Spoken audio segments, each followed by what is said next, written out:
बेबायदि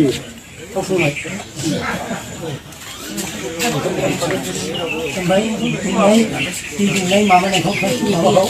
फाफुखौ दोनहर बेहाय नैबे सायाव दोन अर होसालै